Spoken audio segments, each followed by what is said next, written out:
Wig, did you just say wig? Wig, okay. I know, wig. I feel that already. Wig, okay. Wig, did you just say wig? Wig, okay. I am ready for my wig to go flying. And then I leave. Right? She's gone. Well, like you kids. disconnect. Should we start again? I'm Martyr. No, Okay. we're starting now. Okay. I'm Martyr. I'm C Tapper. And this is Wigging. Late November edition. Yeah, this is so we should preface this is our last interview for the year. Oh yeah, but we are doing a recap at the end of December. In 2 weeks from now. But besides when we talk about ourselves for an hour, what are we doing today, Caitlin? Yeah, so I recently decided to go on a binge of all of their work. They are a very prominent nightlife person. It is entity. Yeah, enigma. It's Nicky. Okay, let's see if I do it right. Ottav. Right? You got it right. Yay! Yay! I was like, I'm gonna mess it up because I always used to call you Nicky Ottav because that's how someone was telling me your name was, and so that was hard. How did you figure it out? I'm so glad. I tried. I was like, okay, I'm gonna listen to all these interviews and figure out which one's the right one. Fantastic! Oh God, I love preparedness. Thank you so much for getting that right. It must be so annoying. How many people mispronounce your last name? Well, I mean, no, it definitely happens. It's not like all of the time, but definitely it happens. Like I would say like a good 1 out of every 10 introductions on a mic, someone says Ottav and I'm just like, it's like, it's not wrong, but like it isn't right, It's not right, but it's okay. But it's okay. But you better say it right anyway. Yeah, that's correct. So hopefully I don't have to ask this question come January. Hopefully we're done with this question. But how was your pandemic? Oh my God, yeah, I know. I'm also looking forward for us all being able to forget this period in time. But it was fine, It actually was really great for me kind of recentering myself artistically and taking like a little bit more hands-on approach to my drag and my costuming and all of that.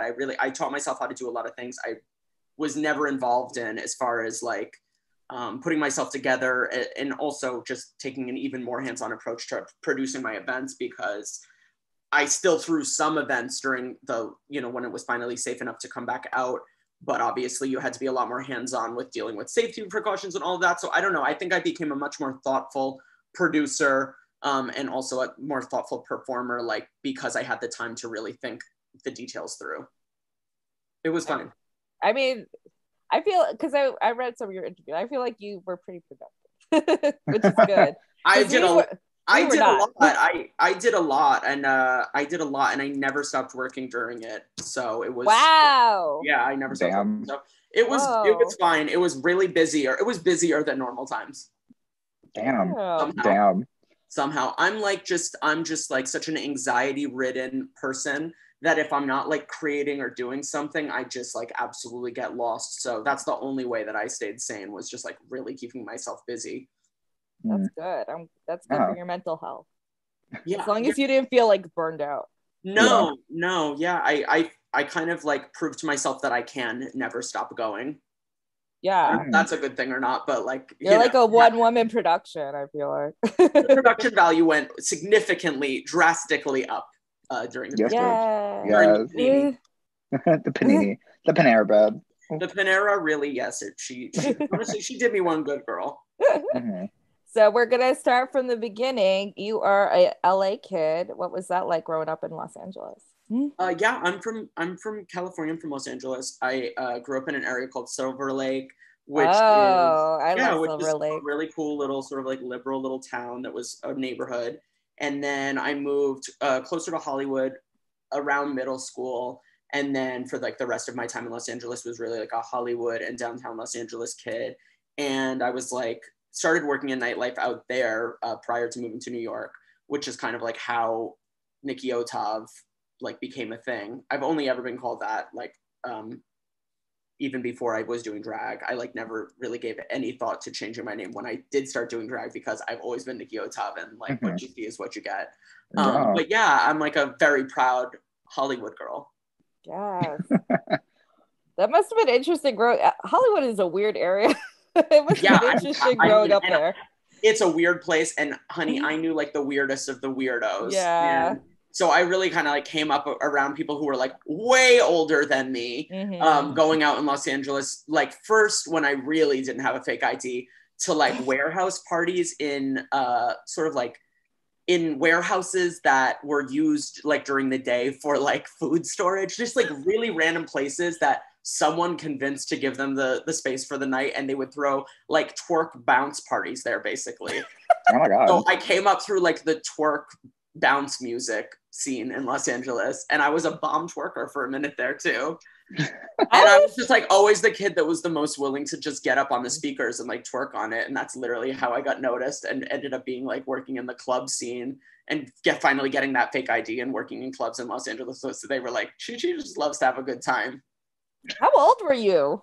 I know you were really young. Like my 16th birthday party was in a club.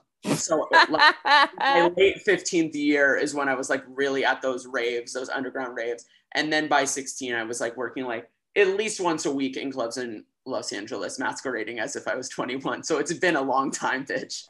See, I'm used to like Queen starting like if they did drag, like starting around like 17, 18, but like you were getting up in there even earlier than that. Yeah, absolutely. But these are also, by the way, these were strictly just like dress up crazy, be loud, and dance hard. Like this was not makeup. There was no makeup involved. No. This was like purely just come and get lit, really. Yeah.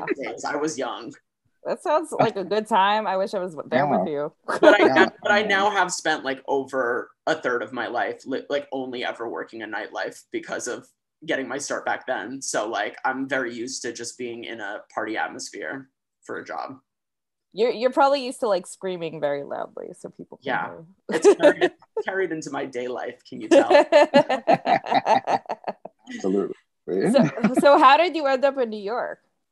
So basically all during high school I was working in the clubs, and I mean it like was something that I really just enjoyed doing, like, and the more that I was involved with the nightlife scene in Los Angeles, the more detached I would say from school and from, I don't know, from studying. And like, I always was like a really dedicated student. I was always the class president and all of that. Even during my time working in the club, I was also like the class president and was really dedicated to school. And my outward appearance started looking crazier and crazier over those years, which made the school very uncomfortable in a lot of different ways, culminating in them asking me not to come to like a school assembly that I was supposed to speak at because they were like embarrassed by the way that I looked. And at that point, I kind of like rebelled against everything. And as you should, yeah. It was fucked, and I like totally roasted them on Facebook, and it went like viral, and all of the school got involved, and they had to apologize to me and all of that.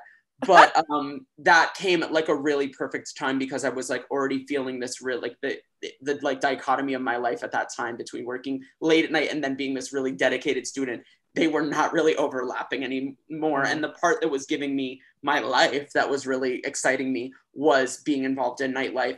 And with being involved in nightlife, being involved with designers that were working in LA and doing photo shoots and doing art. And at this point, I started to get, more and more interested in like fashion, design, art, all of those things because I was interacting with artists in Los Angeles in nightlife. So once that shit went down with my school, I was like, fuck this. I'm out, and really just like completely threw myself into nightlife for like the last part of my senior year.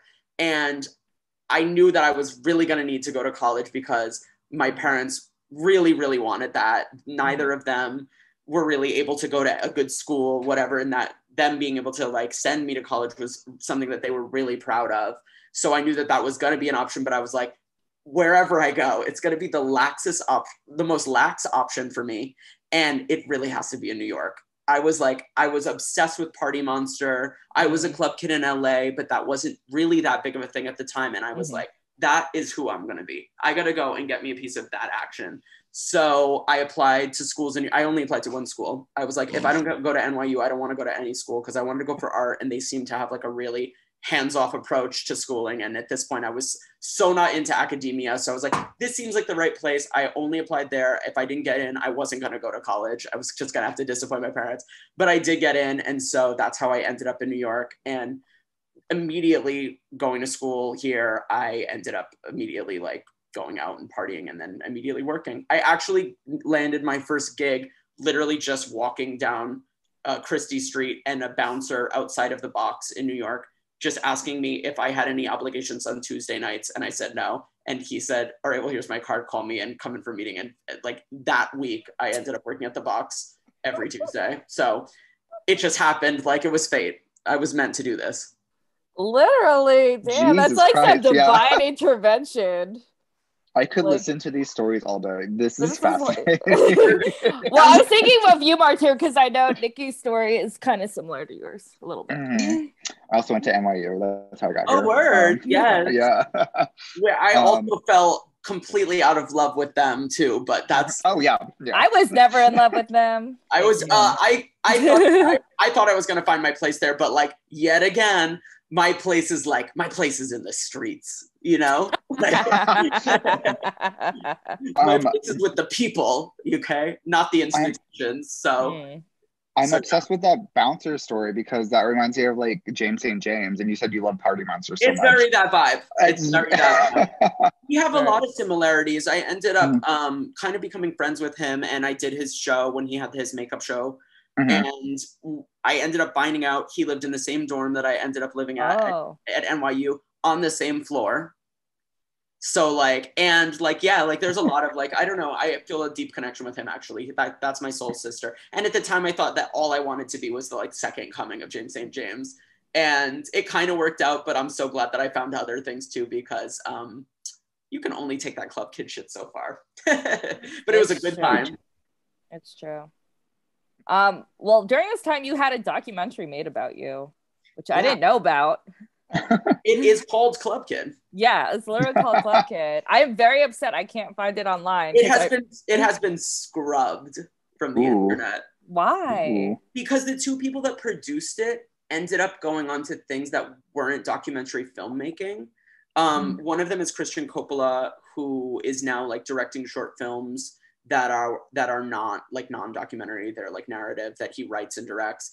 And the other person that made that is this girl Zolita, who's like a lesbian pop musician who's really badass. But anyway, I think both of them didn't want that work coming up as like the main thing when you Google it. So they got rid of it. But it was cute. It was really cool, actually. I wish someday I'll have to get it.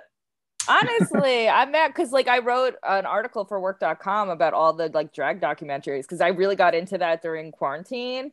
And I was like, oh, I didn't know about this one. And boom, can't find it. I just watched Wig for the first time. So good. The Charlene Incarnate story. So good. It really is. I'm like... I didn't realize how much it was like literally just her documentary. It's literally her documentary. And like the older queens are in the background, kind of. Yeah, it's so badass. It's so badass. Did you ever watch Wig Stuck? Oh yeah, many times. I love Wig Stuck. That's one of my all-time faves. I love that. Sometimes I have to sort of like, sometimes I get stressed out when something's recommended to me that I know is like going to change me profoundly. And so I'll avoid watching like a film or a documentary for as long as I possibly can, because I know like it's going to overload my brain. And I did that. And once I finally watched Wig Stuck, I was like, okay, it absolutely is everything I thought it was going to be. But I have since watched it many, many, many times. Oh yeah, I love it. It's such a good one. Too good. So good. Oh my God. It's on my list. I know I'm bad. Don't yell at me. Fantastic. And it's available in its entirety. It's on YouTube for free. I know it's on YouTube. Yeah. No excuses. I know. So later on, you went viral on Jimmy Kimmel Live, which is also not available online, so I couldn't find it. But that's no longer online? I couldn't find it online. Oh my God! Wow. Well, I will actually finally live to see this down. No, it's cool. I was like very I had just moved to New York, whatever. And I was like definitely jocking my crazy LA style. And I just like really wanted to see what Fashion Week was all about. And I moved to New York to go to school, but my best friend, who was a little bit older, moved basically around the same time from Los Angeles to be with me too. And so we were like, just went to Lincoln Center to just check out what the scene was like. But of course, like looked really crazy because we were trying to like, you know, we were like honestly like trying to go get in on the action and like probably like find a back door and get in, you know? Hell yeah. We were there and immediately like a news crew asked if they could get like certain takes or our take like on looks from that day at Lincoln Center. So we of course said yes, and they took us off to the side and were showing us photos like printed out of runway looks that came down the like runway that day. And we gave like all of these like snippy little answers, like we were like fashion insiders, but it turned out to not really be a news crew. It was just like a production crew from Jimmy Kimmel Live. So they showed me this photo of a guy walking down the runway in like in a suit with a watermelon with 2 eye holes cut out. And I was like, oh, well, bitch, that's called fashion. Look it up, you know? And they like, that's like the only part of that clip that they aired, of course. And yeah, it like went viral online. And the reason so many people found me is because my friend in LA had made me a necklace that was huge that looked like the Nickelodeon logo. Ooh. But it said Nicky Ottav. So like everybody was able to find me online to both troll me and to be like, yes, bitch, you turned it on Jimmy Kimmel. But that's like how people really actually found out about me in the world. So yeah. It kind of worked out. And then obviously that It's Called Fashion, look it up, to this day is obviously like fucking everywhere. Mm-hmm. You should have like a mix with that. I think we were gonna, honestly, I should. You should. I should. I just understood what you mean. Yeah, I think we were gonna make a song at one point. Yeah. But yeah, it never happened. But anyway, like, yeah, that people still to this day when I meet them for the first time, they're like, oh, I know about you. I know, I remember It's Called Fashion, look it up. So yeah. Oh my God. Wait, did you like originate that phrase? Because that's just like internet. I definitely did not originate that phrase, but I absolutely popularized it. Yes, ma'am. Yeah. I was gonna say, I had totally seen like It's Called Fashion, Brenda, look it up, you know, like or something. But no, then it exploded after that.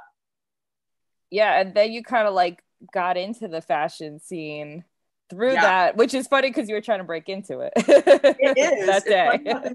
So yeah, I mean, that probably coincides pretty closely with when I started working for the box, like when I was stopped and just asked if I could start working. So at this point I was now like pretty frequently working in nightlife, and because of being associated with certain clubs, when designers would want to know, like, you know, who do we get on the ground in New York that can basically like bring the nightlife when we do our Fashion Week parties, a lot of people would say, yeah, turn to Nicky. So I ended up hosting lots of after parties and runway shows for like a lot of different designers, and walking for V-Files, and just making a lot of connections through, honestly, both the mixture of being on that clip and having that little viral moment, as well as just like really being out and about in New York very frequently. What was your favorite like brand to work with? Well, I'm like just a lifelong, really, really huge fan of Jeremy Scott. So when I got to host their after party at Flash Factory and just like dress up in all of my favorite Jeremy Scott gear, I was pretty stoked about that. But I've had a lot of like really fun moments in nightlife that all are really the best during Fashion Week. Although now I have to tell you, it's really dead now. Fashion Week, especially, I think the pandemic has really permanently reshaped fashion. And I honestly think it's cool. It's like they really democratized fashion now. Like there's not really, it's so much cooler now seeing what all these designers are doing creatively with these runway videos that anybody can stream and watch, rather than it being like a traditional show that only so many people can be in attendance of. So I think the like fashion weeks that really like were formative for me are dead and gone. But isn't that always the case in New York? It's like, it used to be so fabulous, and you know, it's just not the same anymore. But here I am. Now I'm that girl. You're gonna fall out of a window like Kirsten Johnson. God. I just rewatched that. I love that. It's such a good moment. Hopefully she'll be back in just like that. Yeah. Okay, kids, we're going to take a little break. We'll be right back, but we're going to talk all things about Nicky's drag and transitioning from a club kid to a drag queen. You better not go anywhere. You better not go nowhere. Right back. Wait, did you just say wait? Bye. Wig, okay. I know, wig. I feel that already. Wig, okay. Wig, did you just say wig? Wig, okay. And we're back. We talked about this a little bit during our little break, but transitioning from a club kid to a drag queen, how did that start? How did that become your next move? Well, I was, like I said, working in nightlife pretty frequently, and at like the craziest time in my sort of like nightlife career, I was throwing 2 really big parties on Friday nights and Saturday nights at this club that opened up called Flash Factory.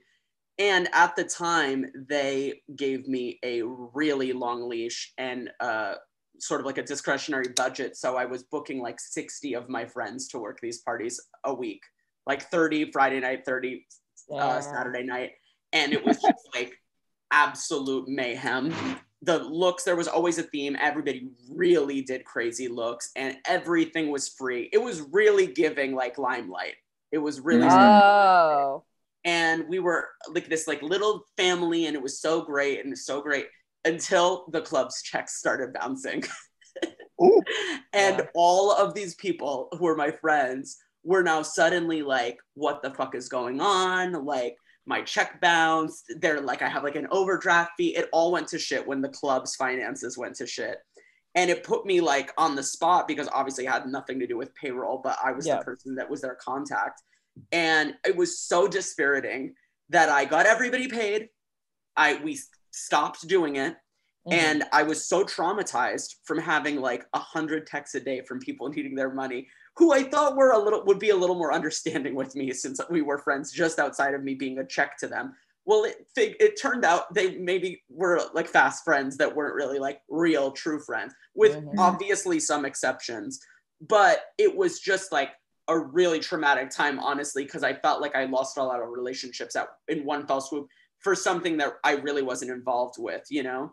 But after that, I kind of just was like, refocused myself, wasn't doing nightlife for a while because I just was like I said, traumatized from that, and had just taken a break. And I don't know, during my whole time in New York and even before, I've just like always loved Drag Race, you know, but had never really been involved with any of queens from Drag Race. Had occasionally booked queens from Drag Race for our parties, but was more, like I said, in like the club kid scene, which involved some degree of drag, but never really performances at the parties that I was doing. So I wasn't really involved with any drag shows, you know. But after, I would say like a 6 to 9 month break, I was asked by one of the people who I did not lose in that ugly financial fiasco from the club, this queen Jessa, hit me up and she was like, hey, we're going to be doing a season 10 Drag Race viewing party at the Museum of Sex. And we're like looking for hosts. Would you want to host it? And I like really thought about it. It had been a minute and I was kind of just missing doing things that were social. So I said yes. And finally it was the first episode was airing and I was meant to go there. And I thought to myself, you know what? Like, I should just try to do drag for this. It would just be fun to go in drag. So I like had long hair at the time. I like styled my hair and thrifted an outfit and like went in drag. And that night I met my best friend who was also just starting off in drag, this Queen Joe Disco. And we just hit it off like immediately. And I ended up hosting like every week at that viewing party at the Museum of Sex. And they were like, also, if you want to perform, like you can, like any of the hosts can perform. So I kind of just threw my hat in the ring and started performing at it and like really found what I loved. So that's like post that, I still definitely did host things in nightlife, but almost never not in drag. I just like, and the performing aspect of it is what I think I was missing the entire time that I was just a club kid doing nightlife stuff. There's this allure of just going, like appearing somewhere and being paid to do it. That's alluring at the beginning, but I feel like it can be a lot like more soulless when you're working those kind of events. It's really about seeing and being seen, and you're not always adding a lot to, you're not always like soaking up or putting out a lot of culture. It's kind of like, it boils down to just turning up in a look and everybody else turns up in a look, and it's shady, and it's like I said, it's all about seeing and being seen. once I found performing and that everybody was pouring themselves out through performance and everyone else was living for it and there was a culture of clapping and like loving what a queen was doing, that's what I had been missing that whole time from my experience in nightlife. So once I found that, there was not really any going back, I feel like. You know, it's a much more positive atmosphere, I think. You're right. Yeah. having been in both sides of this situation. And I should know because I've really done both, you know? But yeah, I mean, and I think that honestly goes back to my like complete roots in nightlife. Like I said, these like twerk bounce parties, it was all about going and having a good time. And it was like, I got noticed because of the energy I was bringing. At that time, I wasn't really a look queen. I just had a good energy about me. You know what I mean? And that's why I fell in love with nightlife, it was like having a good time and putting something out there. And I lost that for a second with the nightlife stuff. There was just club kid, just turning a look. And then I found it again with drag. How would you describe your drag style for someone who's never seen it before? Well, like seen you perform. I would describe my look as very pop art and club kid inspired still, but with a lot of polish and a lot of attention to detail. It's really colorful. It's always meant to be fun and a little cheeky. And I think my drag performance style is pretty similar. It's colorful, it's fun, it's uplifting. I love telling a story with a number, and I love keeping the mood like light and upbeat. I think that's like, for me, that's what entertaining is. And I absolutely appreciate people that are deep and all of that, but I wouldn't say I'm necessarily deep. I like to, make people have a good time. What are your like drag? Yeah. What are your like drag inspirations?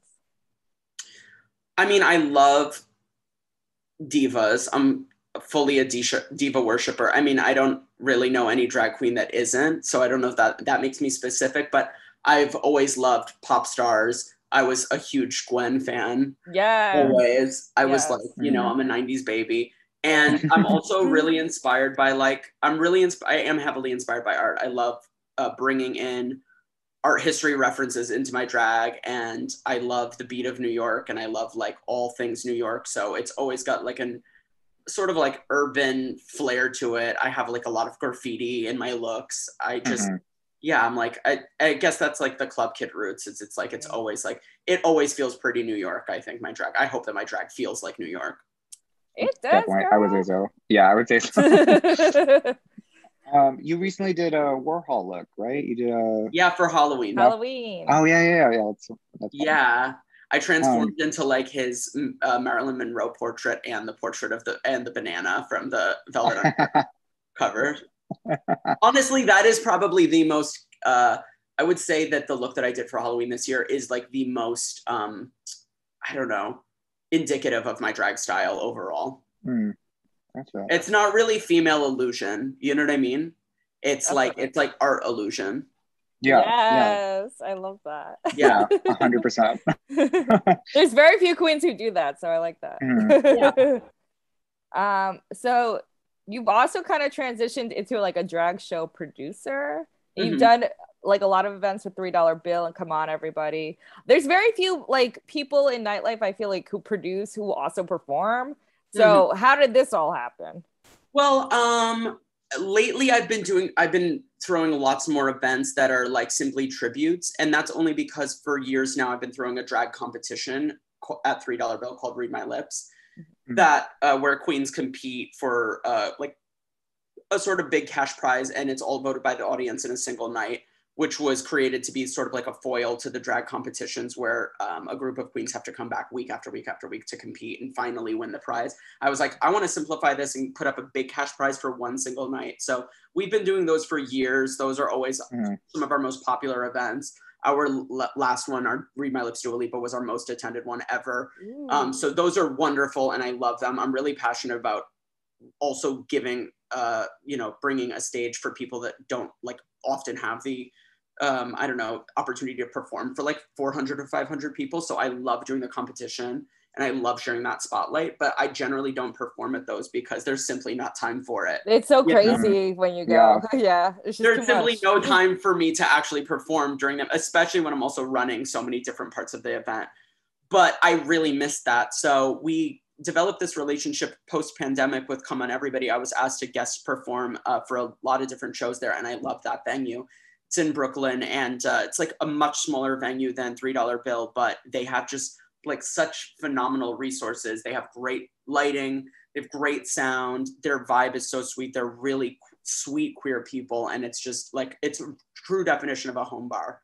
So we decided to throw a party there called Discography that always celebrates one or two musicians' music, and that I always perform at now. And because of the success of those, we've started using some of our dates at $3 Bill to not do competitions, but simply like do tribute shows, including the first one that we did was 15 years of Beyonce's B-Day album. And I think we'll probably continue on that vibe of figuring out, you know, what album that we love is having like a landmark anniversary and just celebrating it. It's nice, like, to not have there's always like, you know, of course it's a competition. There's always going to be like a little shady, and there's going to be like feelings hurt, and people are going to feel like totally robbed, and like fine, there's a place for that. But I just like to have a good night, you know? So it's like nice doing these tribute shows. I love it. Yes. No libation going on. It's like an ingenious way to get like a crowd in, because it's just like doing like the hits and stuff, kind of. And just like, because everybody wants a diva worship. Of course. And like we all share like a, you know, a real love for it. I think a lot of people do those. But I think that, I think in every city, drag queens do tribute nights, of course. But I think when people come to both our ones at $3 Bill and our Discography Party, they can feel that there's like a really different feeling like of love from us, the producers, about the artist, but also there's such camaraderie like with the girls that we book for it, and they always genuinely love the artist that we're covering. So there's just like a real feeling of, I don't know, love, and there really is an air of worship just between the dolls and about whatever artist we're covering that night. People can recognize the difference. Oh yeah. I feel like it's also very like campy, like very like drag specific. Because like, you know, like the average straight audience isn't gonna like go to a Kim Petras show, but like I feel like with the queer community, like they would appreciate that. Yeah. I mean, actually with our Discography Party, we're not really also trying to always focus on like the most mainstream artists too, you know? And in 2022, we're going to be doing a lot more genre ones, but even before the end of this year, we're doing a night that's like the divas of house, so it'll just be like a genre like any house artist, you know, like we're just trying to like, we're trying to celebrate the divas that would never really get like their own night. We just did a Sierra one, we did a Robin and Roisin Murphy party. Like we're trying to do parties that like I've never been to a drag event that was like about them, you know? Me neither. So yeah, like I mean we are doing Madonna shortly, and like we always obviously throw back to like huge artists, but we're also trying to like create space for artists that like don't really get their roses. So switching up gears a bit, you raised $10,000 for queer homeless youth during the pandemic. Why is like advocacy and activism so important to you? Well, I mean, it's like we always come out, obviously, both as audience members and as cast members, and we always have a fun time and we always kiki. But I think too often we get lost in forgetting that, like, as queer people and as me and any drag queen in the city should be, it's like we should be leaders. We have a lot of eyes on us, and like if our events never do anything for the greater good and give back, then I think we're really I don't know, we're missing out, and we're not using our platform like the way that we should, you know? And when we came back from the pandemic, it was like, we really all want together. I know we all really want a drag show, but we can't get together unless we're doing something good. Because if the pandemonia showed us anything, it's that everybody in all of our situations are very tentative and very fragile. So when we have the resources to do some good, I think it's really important that we do. And I honestly think that gets overlooked in New York City nightlife a lot, that there should be a charitable element to everything we do. Yeah, I am 100% with you on that one. Yeah. Full agree. Especially, I feel like lately, because like the pandemic's like sort of on its tail end, what it feels like it's on tail end. And also, I mean, even the protests last year, like how often are they brought up in like queer spaces nowadays. Like we need to bring that element back into right. No, I mean, yeah, that was obviously a huge part of it too. Why we really started doing the parties that we were throwing were for charity were called We Need a Kiki, and they always benefited a local cause. And yeah, I mean, it's just like I just think so much of nightlife is so masturbatory and self-serving. It's like, you know, it's like you can't always just be in it for yourself, you know. You can't. Just most of the time. You can, and lots of successful people are. A lot of people are. But like that, we'll name them. I don't want us to be those girls. So yeah. We're with you on that. Well, as a producer, who are some of your favorite people to work with as like both a performer and someone that's easy to work with? Who do you love, basically? Well, we've really solidified this little drag family that has no name, but I guess it could just be the girls of Discography who we've just all fallen in love with. It's funny that you guys just that you guys just chatted with Bojangles because she's one of them. Behind the scenes is just as important to me as what you do on stage. And I have this new rule of thumb, which is if I don't fuck with you in the dressing room, we're not fucking booking you for anything. No matter how big, famous, or influential you are, if I can't fuck with you off the stage, you're not going to be part of something that we do. So anybody that has been on any of our flyers is someone that I feel like I love because I test them out before, you know, like we need to know that we love you before we book you for that. So Bo is one of them. Dev Doe and Mariah from the Cover Girls are really amazing. I love Junior Mint. I just did her show last night. Like one of the best I've ever met. My best friend Joe Disco, but so many people. But those are some of the main ones who we just keep having them back because we love them so much. Oh, Julie J is another one who, if y'all haven't met her, you should absolutely interview her. She's really something. I haven't heard the name, but yeah. She's awesome. So your Instagram is freaking popping. You're almost at 30K.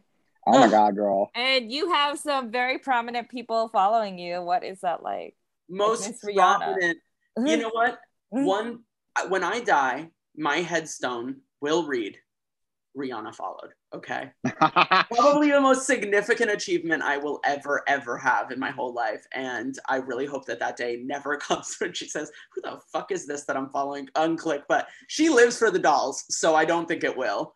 But yeah, that's like the only one that I really care about. Like that Rihanna somewhere in Barbados, somewhere, wherever she's at, Cannes or Paris, Milan, she's somewhere, has the ability to go check my Instagram and message me. I actually used to be friends with her social media manager.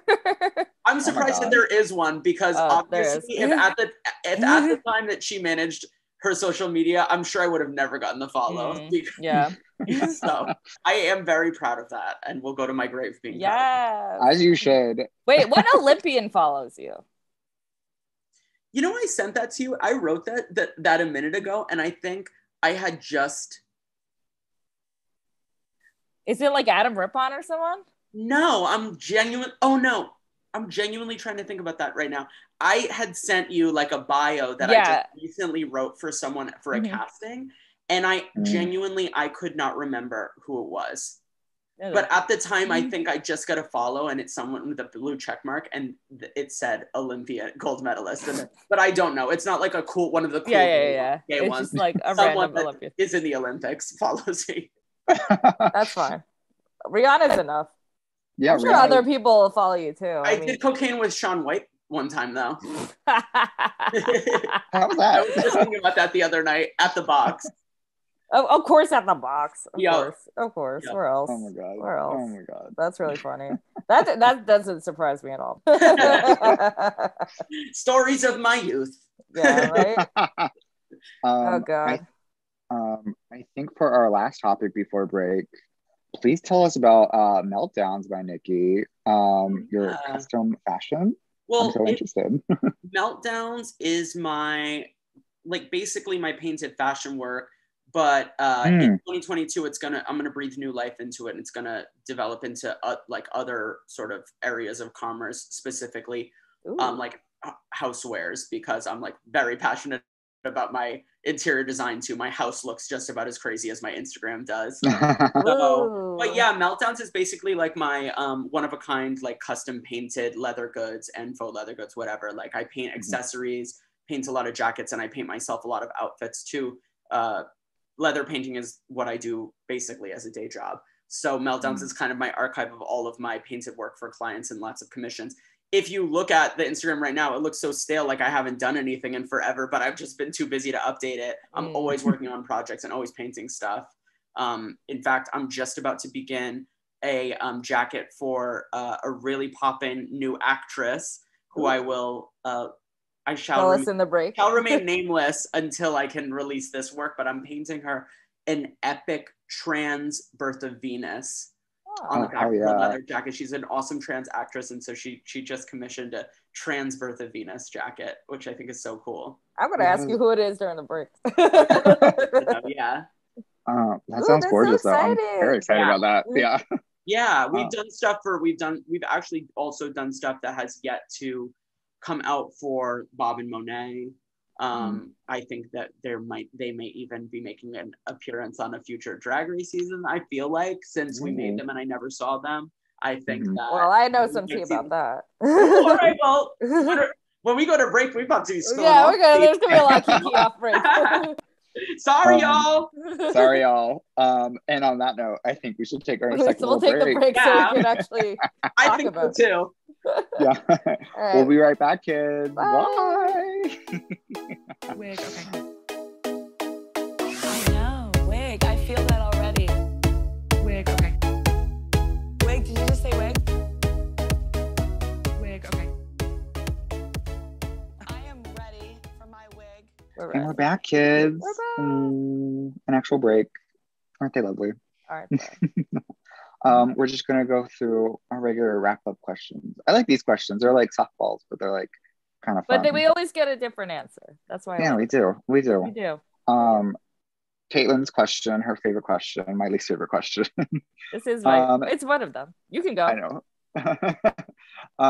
Do you think you'll ever be on, or do you want to be on Drag Race or Dragula or Camp Wanakiki or whatever reality show we have in the future with drag or more singing drag shows or painted by Raven? Definitely no singing drag shows. Do I think I'll ever be on Drag Race? Yeah. I think that they should let me go on Drag Race. I agree. I really think so. I have to believe in myself, and I do think that eventually my time will come. My time will come. They desperately need like conceptual looks, and that's what you would bring. Yeah. I know that my runways would slay. Yeah. And I feel like there's not a lot of look queens that bring like personality. That's correct. But I feel like I'm luckily like blessed in that area too. Like that's my thing, you know, it's like being personality, but also serving looks and like having heart. So I do think I'm unique enough to definitely one day grace the main stage. And I hope it does happen. And hopefully not too long from now. Yeah. Hopefully you'll audition. You know, like there's like lots of girls that can go and like they technically are from New York, but like again, like I said, I feel like very emblematic and representative like of what New York actually is, you know? Yeah. So I would love to go and rep our city there and hopefully do it. So yeah, I'm definitely going to keep on trucking until they make that call. They should. Bitch, yeah. They're missing out. There's very few like queens left in New York that I'm like, I know they should be on Drag Race, but I think you're definitely one of them. Thank you. Yeah, I think the girls are plucked because they know that too. There is like honestly, the pandemonia, it thinned the herd. Like, oh my god, and people are still leaving. I'm like looking at my Facebook. They're like, I'm leaving. I'm like, bye. Yeah, girl, now I'm like a fucking veteran queen. You truly are. At this point, I'm time tested. So, Rue, you know, make that call, bitch. Let's go. Like a real New Yorker. Like we do need real New Yorkers because a lot of people just come here for like short term, get seen by I guess producers or whoever, and then boom, they're gone. I'm a lifer diva. I can't even leave New York for vacation. Okay, like oh my god, I'm the same way. I get homesick, and I'm not from here. I get homesick when I'm out for like an hour of the city. Like I can't. Like I'm a lifer. I'm a lifer, girl. No, I feel that big time over here too. Ugh. Going to the next question. What are your future projects you got to promote? Well, kind of on the earlier subject that we were talking about with fundraising, I've been wanting for the longest time to do a Britney tribute event because obviously, well, I have always been, Britney is like my first iconic diva since I was a kid. I loved Britney. And it was only maybe 5 years ago that I finally found out that we share the same birthday. We were both born on December 2nd. So she's my Sagittarius sister. Yeah. And I've been really wanting to, with our new events, like that are all tribute nights, do Britney, but so many people were cashing in on Britney being in the news, obviously. Mm-hmm. And I kind of actually thought it was fucked up because I'm like, man, everybody's being so capitalistic, yet again, profiting off of Britney's pain and strife and like just lining their pockets with it, you know? So I was like, when we finally do a Britney tribute night, it has to do something good for the world, you know, in her honor. So this year I decided, like we should do it for our birthday. So on December 2nd, which is both my 27th birthday and Britney's 40th birthday, we're throwing a party called It's Britney Bitch.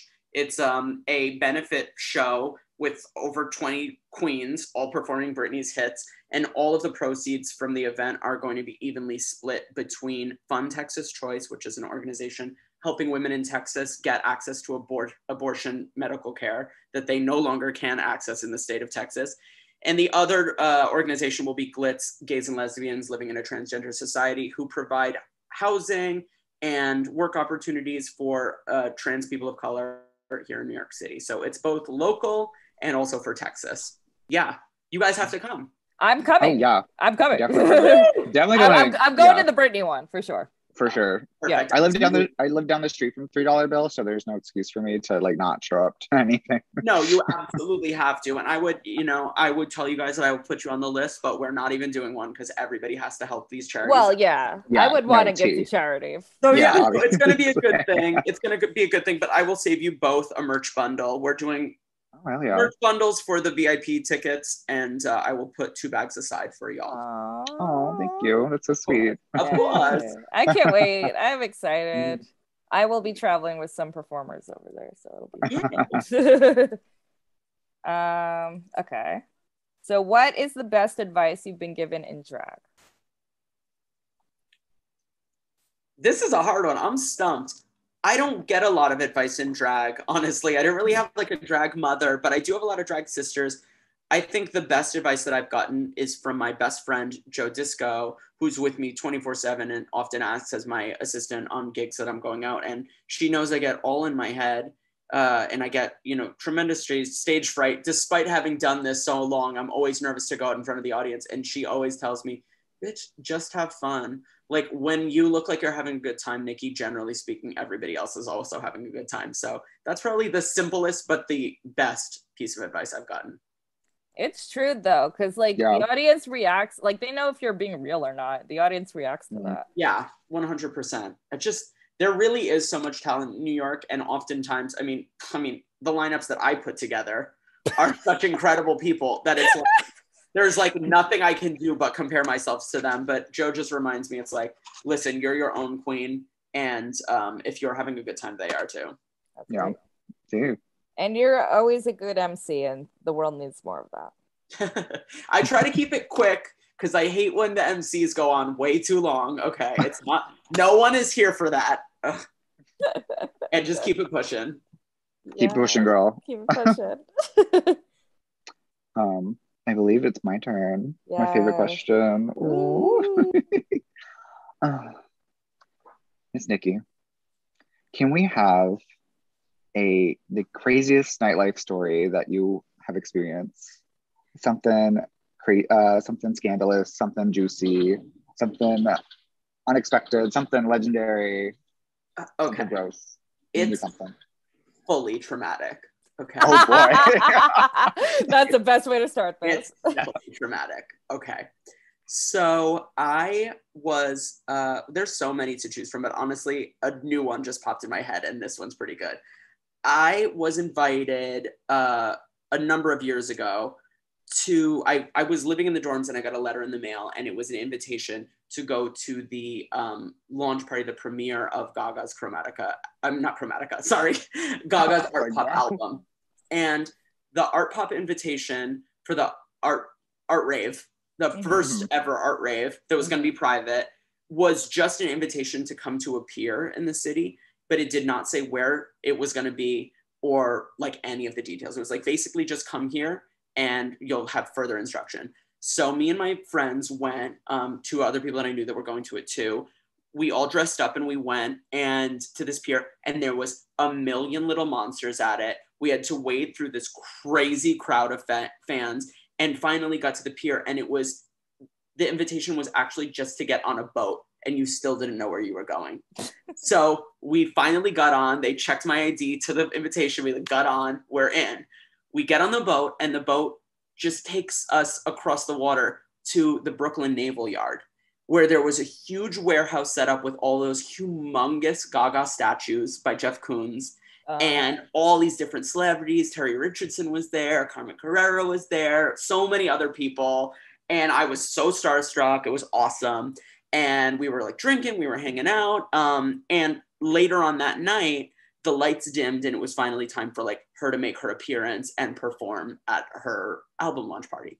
So we're in the middle of the crowd, directly in the middle of the crowd. And I hear commotion from behind. And suddenly I realize she's coming to the stage from the back of the audience. There's all these bodyguards pushing apart the crowd to make way for her to walk through the audience. And I'm dead center in the middle of the room. So they keep getting near, they push us all apart. I'm literally pushed into people so she can pass by me. And when they passed, the gap closed so quickly, so rapidly back together that I was fucking trampled. Oh no. And I remember nothing. I saw none of the show. And the next day I woke up in the Brooklyn Medical Center in a hospital gown, but with my full entire look on still. Oh my God, no. Like literally out of a fucking movie. IV in the arm. I was so shook. I didn't know anything. I had no recollection. Turns out I absolutely had a concussion, but like no one was in the room. So I ripped the IV out of my arm, like got my shit, and just left, like full makeup on still. Don't even remember much past that point. Like I was severely concussed. I remember throwing up in the park and somehow got on the train, got back to my dorm, slept in the handicap stall of the bathroom on the first floor of my dorm for like an entire day, woke up the next day and like probably stayed in like the entire week. I was so traumatized by it. But that is one of my craziest experiences ever. It's giving me the Jesus Astro Christ. World vibes. I know. I started telling this story, and then I was like, "Wait, this is such a bad moment in history to be telling." Or it's the right moment. Anyway, I guess it's topical, and luckily it ended okay for me. But that's one of my crazy. That's one of the glamorous to least glamorous in a 24-hour span of time. I was gonna say that had everything. It had peaks and valleys, Diva. Okay. Oh my God. Well, I was gonna say the good thing about that was that you left the hospital, so they can't give you a medical bill. Oh, they sure as shit found me, Dave. Oh, damn. Fuck. I really wanted to live that one down, but they said, no, Miss Nicky, you got to pay that tab, Diva. Yep. Oh my God. Oh my God. That's a new one. I'm like, I'm That's still a new one. that. And that wasn't even the one that I thought of earlier when you guys asked this, told me to prepare for this question. That just appeared in my mind. The other craziest one that I was thinking of was, there was this girl who one time reached out to me and was like, my little sister is a huge fan of you, but she's not 21 but she really wants to meet you. It's about to be her birthday. Could I like pay you to take her makeup shopping? I'll come with her to chaperone. It would just mean a lot because she really loves your style and like, but she can't come to the clubs to meet you. So I was like, sure, whatever. So I met up with them. They were really nice. They did in fact pay me. They also bought me cosmetics at Sephora when we were all out there. And then I was like, actually tonight I'm doing a private party, and I'm just like doing people's like face paint at this like private rave. The like younger sister was like 17, so she wasn't like that young. Mm-hmm. And her older sister was 21. So like they were like both pretty similar. And by the way, at this time I was probably like 19. So I was right in the middle. So I was like, you guys could come with me to that. So they came with me. They were like a little drunk because they bought us champagne before we went to it. I brought all my makeup with me and we set up in this private rave that was right off of Union Square, and no one was there yet. So we like all sit down on this couch. I'm laying out my makeup, and then I'm like, would you guys like a beer? Like, I'll go get us some beers while we're waiting for them to open up the doors. They're like, sure. So I leave all my stuff with them and I go to the bar, come back to the couch, and they're gone. All of my makeup, my jacket, I had taken my shoes off, my phone, my wallet, everything is gone with them. And I'm like, what the fuck? Like, they weren't scammy vibes. They had just paid me to hang out that day. So I was like, they don't think they tried to steal my shit, but I couldn't find them. They were nowhere to be found. So I go to the front and I'm like, hey, did you guys see those girls leave? They're like, oh yeah, they were really drunk. They got in a huge fight and we asked them to leave. Oh. So like, can I use your phone? I need to call my phone. Like, they have all my shit. So the door girl at this private rave gives me her phone and I step outside and I'm like calling my own phone, not getting an answer. And at this exact moment, the police raid this rave and shut it down before it begins. So they're like, everybody out right now. There's no re-entry. Babe, it's like 20 degrees outside. It's February. I have no shoes on, no jacket. I have another girl, the door girl's phone. I don't have my keys, wallet, my phone, or any of my makeup. And I don't know where these girls are.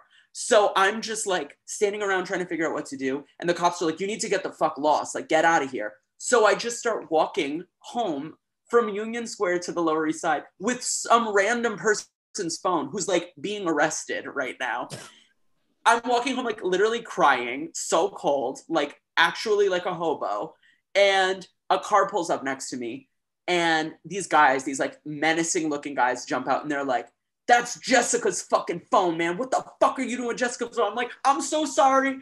Like, I had it and the cops kicked me out. They take her phone. So now I have nothing. I have not a single thing. And I'm just like, I guess I'll just try to get in my house.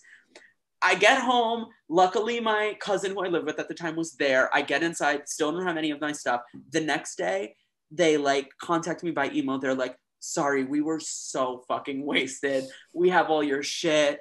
So they got it all back to me. Oh, but like, that was one of my craziest nights in nightlife ever. Oh my God.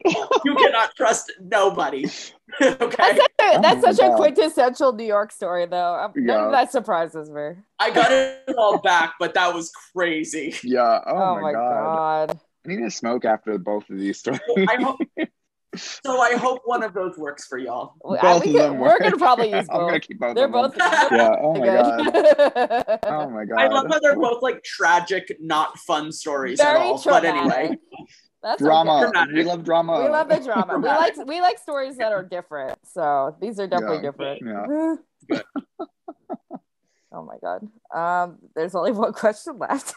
Last question. Last question. Where do you want to take your drag in the future? I want to keep producing. I want to keep, honestly, what I want to do the most of is I just want to keep learning, and I want to keep making my drag more and more custom to me and being the person to make absolutely every single element of it. So I want to just keep mastering the different aspects of costuming and experimenting and creating stuff. The pandemic taught me I'm capable of directing my own drag and my own events, and I just want to get more and more control of everything I produce, whether it's my looks or whether it's my shows. I just want to master all the elements of those things. When I wrote this question, I was like, you're going to end up owning a club. Like, I could just see it already. Like, Nicky, I feel like that's what's going to happen. I was just having this conversation. No, I will own a club someday. And yeah. I thought I would call it Nickys. And then I realized it has to be called Meltdowns. Yes. Oh, yeah. Hell yeah. Yeah. So you know what you're getting into. Yep. Mm-hmm. Oh my God. Tonight, it's going to be crazy. Like, yeah. I'm going to go. Yeah. Someday, for sure. I feel like that's like your ultimate like career trajectory. Oh, good. I'm so glad. Yeah, that for real. That should happen. It would be a really fun spot. I feel there's like very few people who produce well at nightlife, so yeah. I feel like you're definitely there. I know it. Okay. Yeah. I'm shocked at how bad these girls are at producing things when when I'm just on one and I don't know what time to arrive. I don't know the address of the club. I still don't have a flyer in the shows tonight. I'm like, wow, how the fuck do people function like this? So thank you. I appreciate that feedback. It's true. The world should know. The world should know. Oh my God. Well, thank you so much for coming on our little show. You were such a good guest. You were pleasure. Thank you so much for having me. Of course. Where can the kids find you online? All things Nicky Ottav. That's NICKY OTTAV. It's not NICKI. Okay. It's not Mickey MICKI. It's NICKY OTTAV. Instagram, Twitter, Facebook, all the things. Diva, find me. Yes, ma'am. Yeah. Well, thank you again, babe. It's been such a pleasure. I appreciate y'all so much. I appreciate y'all so much. Each of you are amazing, and I really, really loved hanging. Oh, thank you. We did too. But I was Martyr. I was C Tepper. And this was Wigging. Woo! Woo! End of the year edition. Except not. We have one more episode. Well, I'll see you next year, babes. Woo! Yeah, we'll see you next year. We'll have you there. Bye.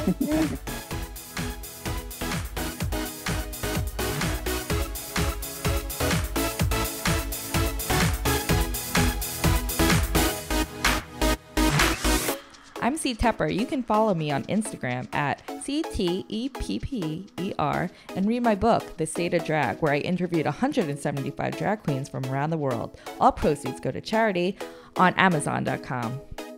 Ooh, I love that. You can follow me on Instagram, Twitter, and Facebook at DragTheMartyr. And if you have any thoughts, comments, dick pics, send them to dragthemartyr@gmail.com.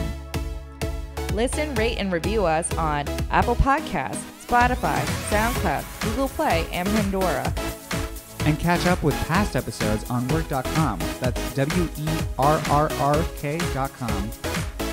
Artwork for Wigging Out was provided by Glitter Baby Online. That's Glitter Baby Online. Thank you.